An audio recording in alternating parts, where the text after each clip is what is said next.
আলেক্সেই, আপনি কেন এমনটা ভাবছেন? কেন 13 মিলিয়ন বিজ্ঞানী অথচ ফলাফল শূন্য? আসলে প্রযুক্তির অগ্রগতি তো আমরা নিজেরাই দেখছি এবং পর্যবেক্ষণ করছি।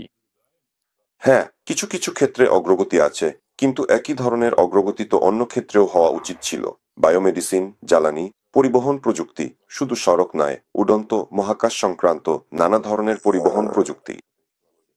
এসব ক্ষেত্রেও ঠিক একইভাবে অগ্রগতি, বিবর্তন হওয়া উচিত ছিল, কিন্তু আমরা সেটা দেখতে পাচ্ছি না। এই তো। আরও আছে সামাজিক প্রযুক্তি, এই মুহূর্তে মনে পড়ল, মানে সমাজ সংগঠনের প্রযুক্তি। আমাদের মডেলটাও বেশ একপেশে গড়ে উঠেছে, এবং সেটা বিশেষ একটা বদলায় না। এই তো। আসলে সবকিছুই বদলানো উচিত। মানে সবকিছুই অগ্রসর হওয়া উচিত এবং আগের অভিজ্ঞতার সঞ্চয়ের নিয়মে এগিয়ে চলা উচিত। বিশ্লেষণ, নতুন ও আরও উন্নত যন্ত্র, প্রযুক্তি, পদ্ধতি তৈরি, এবং এভাবেই ধাপে ধাপে এগিয়ে যাওয়া উচিত। ইলেকট্রনিক্সে প্রযুক্তি ও বৈজ্ঞানিক অগ্রগতির বিবর্তন, এটাই আসলে একেবারে আদর্শ উদাহরণ। এভাবেই সব জায়গায় হওয়া উচিত, কিন্তু সেটা নেই, কিন্তু থাকা উচিত। আমাদের অনেকগুলো ক্ষেত্র আছে যেগুলো স্পষ্টভাবেই অগ্রগতির অভাবে ভুগছে।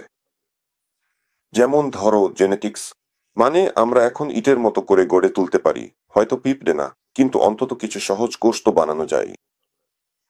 কিন্তু এটা আসলে কি বোঝায়? এর মানে আমাদের এ থেকে কোনো না কোনো লাভ, উপকার পাওয়া উচিত। ঠিক যেমন যখন ইলেকট্রনিক্স আবিষ্কার হলো এবং সেটা বিকশিত হতে শুরু করলো, তখন আমরা দারুণ ফলাফল পেয়েছিলাম। আবার যখন টেলিকমিউনিকেশন, টেলিভিশন আবিষ্কার হলো, তখনও খুব দ্রুত সবকিছু বিবর্তিত হতে শুরু করলো। এই তো। সামরিক প্রযুক্তি, যেমন এই পারমাণবিক বোমা, ব্যালিস্টিক মিসাইল, এসব তো আমাদের চোখের সামনেই খুব দ্রুত বদলে যাচ্ছিল। এই তো। কিন্তু চিকিৎসা শাস্ত্রে কেন এমনটা হচ্ছে না? কেন এখনো আমাদের কাছে কোনো ব্যাটারি নেই? যেমন সাধারণ ব্যাটারি, ধরা যাক আঙুলের ব্যাটারির মতো, কিন্তু সেটা পুরো একটা বাড়ি 1 সপ্তাহ ধরে চালাতে পারবে, এমন কিছু তো নেই আমাদের কাছে। আমি উদাহরণস্বরূপ এভাবেই বলছি, ঠিক তো? এটা তো মনে হচ্ছে এই বুঝি চলে আসবে। সবচেয়ে মজার ব্যাপার, এই নিয়ে তো সব বিজ্ঞানীই বলে, আমরা এই বুঝি বানিয়ে ফেলব বা এই বুঝি এটা হবে। কিন্তু সেটা নেই। কেন? কি তাদের বাধা দিচ্ছে? হ্যাঁ, ঠিক বলছেন। মানে একদিকে আমাদের কাছে ইলেকট্রনিক্সের উন্নতি আছে, ধরুন, বা সেই একই পারমাণবিক প্রযুক্তি, তাই না? কিন্তু সেটা তো তখন ছিল অতীতে। আর এখন চিকিৎসা বিজ্ঞান, ওরা তো এমনকি নতুন দাঁতও বানাতে পারে না, বা ধরুন দৃষ্টিশক্তি সারাতে পারে না, মানে আগের মতো স্বাভাবিক অবস্থায় ফিরিয়ে আনতে পারে না। হ্যাঁ। কিন্তু দৃষ্টিশক্তি চিকিৎসার যেসব পদ্ধতি আছে, আসলে ওগুলো চিকিৎসা নয়, ওগুলো আগের সুস্থ অবস্থায় ফিরিয়ে আনা নয়। এবং ঠিক এইরকমই যে কোনো, মানে স্বাস্থ্য সংক্রান্ত যে কোনো ক্ষেত্রেই, তাই না, খুব খুব কমই সেখানে মানে পুরোপুরি সুস্থ অবস্থায় ফিরে আসে। মূলত এগুলো সবই হচ্ছে কিছু কৃত্রিম ভরসা, অপারেশন, কাটাছেঁড়া, ইমপ্লান্ট, এইসব কিছু, তাই না, কিন্তু পুরোপুরি সুস্থ অবস্থায় ফিরে যাওয়া নয়। হ্যাঁ। মানে আমাদের এমন একটা অদ্ভুত অবস্থা হয়েছে, যেখানে জীবনের এক অংশ 21 বা প্রায় 22 শতকে পৌঁছে গেছে, আর বাকি দিকগুলো এখনো 18, 19 শতক বা তারও আগের মতোই রয়ে গেছে। এটা একেবারে স্পষ্ট ভারসাম্যহীনতা। এটা স্বাভাবিক নয়। মানুষ মানুষ হচ্ছে এমন এক সত্তা মহাবিশ্বে, যে সে বিকশিত হয়। যদি সবকিছু স্বাভাবিকভাবে চলে, যদি সবকিছু ঠিকঠাক হয়, তাহলে সে সব দিকেই সমানভাবে বিকশিত হয়। হ্যাঁ, হতে পারে, ধরুন কোনো একটা সময়ে সামান্য ভারসাম্যহীনতা হয়, যেমন ধরুন 5 বছর একদিকে গেল, আবার 5 বছর অন্যদিকে গেল। কিন্তু সামগ্রিকভাবে 1 শতাব্দীর ব্যবধানে এমন ভারসাম্যহীনতা থাকা উচিত নয়। এখানে কিছু একটা স্পষ্টভাবে ঠিকঠাক হচ্ছে না, এবং সম্ভবত এর পেছনে কিছু কারণ আছে। হ্যাঁ, আমি বেশ অবাক হয়েছিলাম যখন জানতে পারলাম, আমি ছোটবেলায় প্রচুর সায়েন্স ফিকশন পড়তাম, এখনো পড়ি, হ্যাঁ, যে সায়েন্স ফিকশনের ক্লাসিকগুলো আমরা এখন পড়ি, সেগুলো আসলে 20 শতকের 50-এর দশকে লেখা হয়েছে। অর্থাৎ অর্ধশতাব্দী কেটে গেছে, আর সায়েন্স ফিকশনের লেখকরা, ওরা তো ইতিমধ্যেই মঙ্গলে, অন্য গ্যালাক্সিতে উড়ে বেড়াচ্ছে, আরো কত কি করছে, আর আমরা এখনো পৃথিবীর সীমানা ছাড়াতে পারিনি। এখানে কয়েকটা কারণ আছে, এবং প্রতিটা কারণ নিয়ে একটু বিস্তারিতভাবে বলা দরকার। দেখুন, প্রথম কারণটা সম্ভবত সবচেয়ে গুরুত্বপূর্ণ, সেটা হলো আধুনিক বিজ্ঞানের কাঠামো নিজেকে মুক্ত অনুসন্ধানের ঘর, মুক্ত চিন্তার ঘর হিসেবে উপস্থাপন করে। কিন্তু বাস্তবে ব্যাপারটা এমন নয়। যদি আমরা একটু ইতিহাসের দিকে তাকাই, সাম্প্রতিক মোটামুটি নথিভুক্ত ইতিহাস, বিজ্ঞানের প্রকল্প গঠনের ইতিহাস, কারণ বিজ্ঞান মূলত আজকে আমরা যা দেখি সেটা জার্মান প্রকল্প। এটা একেবারে জার্মানদের উদ্ভাবন, সত্যের অনুসন্ধান, যুক্তি, অভিজ্ঞতার পুনরাবৃত্তি, এসব সবই বলা যায় জার্মান স্কুলের অবদান। এটা শুধু জার্মানির জন্য নয়, এটা বলা যায় একটা সাধারণ পদ্ধতি বলা যায়। এই স্কুলটা গির্জা থেকে বেরিয়ে এসেছে। অর্থাৎ মূলত বিজ্ঞান প্রকল্পটা ছিল গির্জার প্রকল্পের প্রতিদ্বন্দ্বী প্রতিপক্ষ হিসেবে তৈরি হয়েছিল। গির্জার প্রকল্প, গির্জা যে কোনো ধর্মের মূল কেন্দ্রে সবসময় থাকে কে, মানে ঈশ্বরের ব্যক্তিত্ব, যিনি সবকিছু সৃষ্টি করেছেন। অর্থাৎ কেউ একজন কিছু এবং কাউকে সৃষ্টি করেন। অন্যদিকে বিজ্ঞান একেবারে বিপরীত প্রকল্প হিসেবে এগিয়েছে। মানে সেখানে কিছু, বিগ ব্যাং, কিছু সৃষ্টি করেছে এবং পরে কাউকে, যেমন পৃথিবীতে মানুষকে। মানে শুধু মানুষ নয়, বরং সবকিছু সব জীবন্ত জিনিস। যেমন ঈশ্বর সব জীবন্ত জিনিস সৃষ্টি করেছেন, এখানে সব জীবন্ত জিনিস সৃষ্টি করেছে বিগ ব্যাং, যেখানে একটা ছোট্ট কিছু বিস্ফোরিত হয়েছে, যেটা কোথা থেকে এসেছে তা বোঝা যায় না। হ্যাঁ, হ্যাঁ, হ্যাঁ। আর তারপর এটা থেকে, এই কিছু থেকে কেউ একজন জন্ম নিন। অর্থাৎ লক্ষ্য করুন, এটা বিজ্ঞানের একটি দৃষ্টিভঙ্গি, কারণ আপনি যদি কোনো বিজ্ঞানীর যে কোনো সাক্ষাৎকার শোনেন, তাহলে দেখবেন তাদের কথায় এটা যেন লাল সুতো গাঁথা। আমরা যদি কোথাও কিছু অদ্ভুত কিছু খুঁজে পাই, সেটা চাঁদে হোক বা কোনো মরুভূমিতে নড়াচড়া করা কোনো পাথর বা অন্য কিছু, অথবা ধরুন কোনো অদ্ভুত প্রক্রিয়া দেখা গেলে, তারা সবসময় খোঁজে এটা কে বা কি করতে পারে। অর্থাৎ কোনো প্রক্রিয়াটি এটা করেছে সেটাই তারা খুঁজে বের করতে চায়। তারা সবসময় কারো সম্পৃক্ততার সম্ভাবনাকে বাদ দিয়ে দেয়। তাই বৈজ্ঞানিক সমাজের জন্য, ধরুন নানা ধরনের ভিনগ্রহবাসী, এসব বিষয় তো তাদের কাছে রীতিমতো কৌতুক, কারণ তাদের নিজস্ব ধারণাই এসবকে নাকচ করে দেয়। আমার তো একেবারে হাসি পায় যখন আধুনিক বিশ্বের বিজ্ঞানীরা ভিনগ্রহবাসী খুঁজতে চেষ্টা করেন। তাদের সেই ধর্ম নেই, সেই গির্জা নেই, তারা কিছু একটা খুঁজে বেড়াচ্ছেন।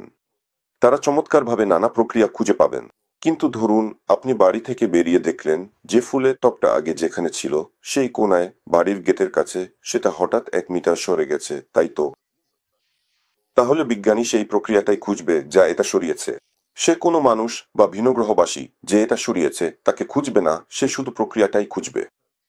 এটা আসলে একেবারে ভুল দৃষ্টিভঙ্গি। মানে হ্যাঁ, হয়তো কোনো প্রক্রিয়া, বৃষ্টি হয়েছে, বরফ পড়েছে, কিন্তু হতে পারে কেউ সরিয়েছেও। ফলে আমাদের এখানে দুইটা আলাদা প্রকল্প আছে, একে অপরের প্রতিদ্বন্দ্বী, যারা আলাদাভাবে নিজেদের মতো টেনে নিয়ে যাচ্ছে। কেউ সবকিছুর পেছনে ঈশ্বরের ইচ্ছা খোঁজে, আর কেউ খোঁজে প্রক্রিয়া। কিন্তু আমাদের জীবনটা আসলে সমন্বিত। দুটোই একসাথে খুঁজতে হবে। আর আমার মনে হয় আধুনিক বিজ্ঞানের সবচেয়ে বড় ব্যর্থতাগুলোর একটি, আধুনিক অগ্রগতির অভাবের মূল কারণ এটাতেই। তাহলে দেখা যাচ্ছে বিজ্ঞান শুরু থেকে একটা ভুল করে, কারণ সে কোনো বুদ্ধিমান সৃজনশীল শক্তির উপস্থিতি ধরে নেয় না। মানে বিজ্ঞান সবকিছুই কোনো না কোনো দৈব প্রক্রিয়া হিসেবে ধরে নিচ্ছে, তাই তো? অর্থাৎ এটা অনেক বড়, ধরুন একটা অংশকে বাদ দিয়ে দিচ্ছে, তাই তো? একটা বিশাল ক্ষেত্র। হ্যাঁ, একদম ঠিক বলেছেন। দ্বিতীয় যে বিশ্বাসটা গুরুত্বপূর্ণ সেটা হলো ক্ষমতার সঙ্গে সম্পর্ক। এটাও খুবই গুরুত্বপূর্ণ, সম্ভবত সবচেয়ে গুরুত্বপূর্ণ বিষয়ও হতে পারে। এখানে দ্বিতীয় মূল বিষয় এটিই হবে।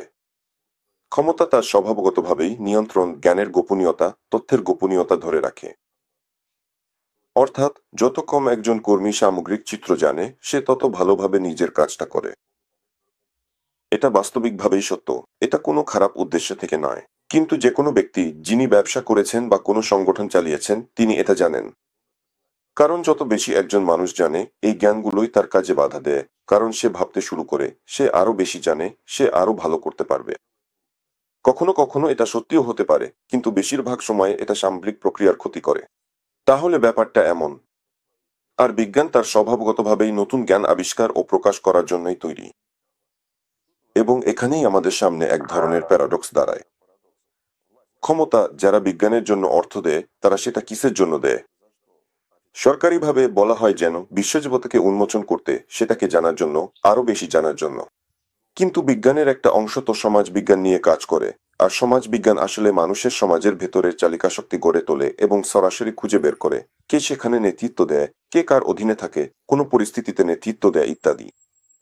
মানে ব্যাপারটা দাঁড়াচ্ছে ক্ষমতা, হ্যাঁ, বিজ্ঞানের জন্য টাকা দেয়, তাই তো? কিন্তু তারা এমনভাবে টাকা দেয় যাতে বিজ্ঞান কিছু কিছু বিষয়ে কাজ না করে। আর ধরুন সমাজ বিজ্ঞান, এটা এমন একটা বিষয় যা পরিস্থিতিকে পরিষ্কার করার চেয়ে বরং আরো বেশি আড়াল করে এবং ধোঁয়াটে করে তোলে। আর দুর্ভাগ্যবশত একই জিনিসগুলো অন্য ক্ষেত্রেও ছড়িয়ে পড়ে। উদাহরণস্বরূপ, যদি অমরত্ব দেওয়া হয় তাহলে দেখা যাবে পুরোপুরি সংস্কার করতে হবে। মানে আমাদের জনসংখ্যা হঠাৎ বেড়ে যাবে, কল্পনা করুন, আর সবাই মারা যাওয়া বন্ধ করে দেবে। তাই তো, এটা তো সঙ্গে সঙ্গে সামাজিক বিস্ফোরণ, পুরো সমাজটাই বদলাতে হবে, আর সঙ্গে সঙ্গে নিয়ন্ত্রণ হারানোর হুমকি এসে যাবে। ভাবুন তো, আপনার হাতে আগে 10 জন মানুষ ছিল পরিচালনার জন্য, ঠিক আছে, কিন্তু কাল সেটা হয়ে যাবে 10,000। আহ, এই ভিড়টাকে কিভাবে সংগঠিত করবেন? আর তাদের খাওয়াবেন কিভাবে? তাদের তাদের পড়াবেন কিভাবে? তাদের কোথায় রাখবেন? সঙ্গে সঙ্গে প্রশ্নগুলো আসতে শুরু করে। হ্যাঁ, জানেন তো, আমাদের এক ফ্যান্টাসি গল্প বা উপন্যাসে একটা দারুণ কথা আছে, সেখানে এমন একটা পরিস্থিতি ছিল, যেন আমাদের এই কাছাকাছি ভবিষ্যতের কথাই বলা হচ্ছে। আর সেখানে এক বিজ্ঞানী রাজনীতিবিদের সঙ্গে কাবাবে বসে বলছে, ধরুন আমি যদি আগামীকাল সুপারওয়েভ ইঞ্জিন দিয়ে দিই আর মানুষজন ছড়িয়ে পড়ে গ্যালাক্সি জুড়ে, তখন কেমন মজা হবে। পরদিনই তো নির্বাচন, কিন্তু ভোট দেওয়ার কেউ থাকবে না, সবাই তো উড়ে চলে গেছে হুম। এটা সরাসরি দেখিয়ে দেয় কেন ক্ষমতাসীনরা নির্দিষ্ট কিছু বিজ্ঞান ও প্রযুক্তির উন্নয়নে আগ্রহী নয়। এটা একেবারেই এতটাই স্পষ্ট যে আমার মনে হয় এটা প্রমাণ করারও দরকার নেই।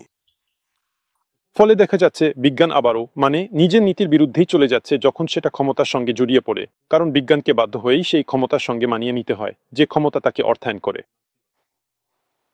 কারণ বিজ্ঞান নিজে নিজে টাকা উপার্জন করতে পারে না। এটা একদম স্পষ্ট। তাই তো, বিজ্ঞানকে সবসময় কি অর্থায়ন করা হয়? যখন বিজ্ঞান টাকা উপার্জন করতে শুরু করে, তখন সেটা আর বিজ্ঞান থাকে না। ধরা যাক যুক্তরাষ্ট্রের দুটি ইনস্টিটিউট আছে। একটি ইনস্টিটিউটকে তেল কোম্পানিগুলো লবিং করছে, আরেকটি ইনস্টিটিউটকে সবুজ জ্বালানির পক্ষের লোকেরা লবিং করছে।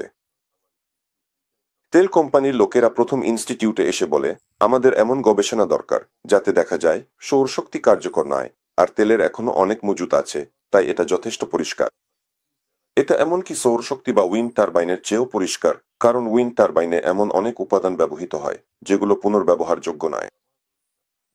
আর বিজ্ঞানীরা লেখে, অনুগ্রহ করে বিজ্ঞানীরা গবেষণা লেখে, হ্যাঁ, তেলের শক্তিই সবচেয়ে দারুণ, শেষ পর্যন্ত এটাই সবচেয়ে পরিষ্কার এবং সবকিছুই চমৎকার। তারপর সহজভাবে বললে, ঠিক সেই একই বিজ্ঞানীরা বা তাদের সহকর্মীরা, একদম একই যুক্তিতে, কিন্তু অন্য এক বিশ্ববিদ্যালয়ে, এবার লিখে অফিসিয়াল রিপোর্ট, সৌরশক্তিই সবচেয়ে পরিষ্কার, উইন্ড টারবাইনই সবচেয়ে চমৎকার, আর সবকিছুই দারুণ। অর্থাৎ এটাকে বলে তথাকথিত অর্ডার অনুযায়ী বিজ্ঞান।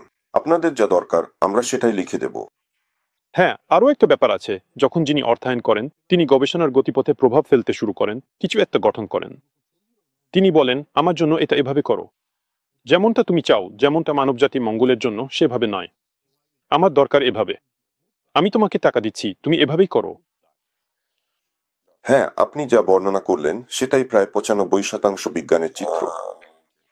এভাবেই করতে হবে এবং এরকমই ফলাফল চাই। ব্যাস, এতটাই।